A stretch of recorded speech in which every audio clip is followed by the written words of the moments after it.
Venezuela అధ్యక్షుడిని arrest చేసి తీసుకొస్తే $50 మిలియన్, దాదాపు 430 కోట్లు ఇస్తానని ట్రంప్ ప్రకటించడం, ఒక దేశ అధ్యక్షుడు లేదా వేరే దేశపు సార్వభౌమాధికారాన్నే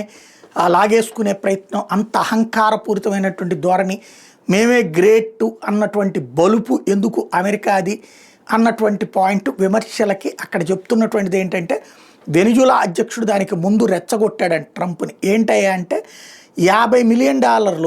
ఎపిస్టన్ ఫైల్స్కి సంబంధించి ఏవైతే అన్రిలీజ్డ్గా ఉన్నటువంటిది, అంటే ఎపిస్టన్ అనేటటువంటి వ్యక్తి స్కూల్ అమ్మాయిల్ని తీసుకొచ్చి ఈ బడా బడా రాజకీయ నాయకులకి తార్చాడు, అంటే ఆ పదం వాడకూడదు, అంత నీచమైన పని చేసిన విధవ,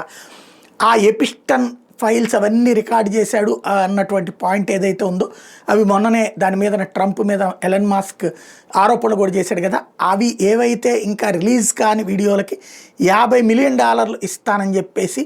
వెనిజులా అధ్యక్షుడు ప్రకటించాడట. దాంతో మండినటువంటి ట్రంప్ ఈ పని చేశాడు అన్నటువంటిది ఇప్పుడు తాజాగా ఇంటర్నేషనల్ న్యూస్ అన్నమాట.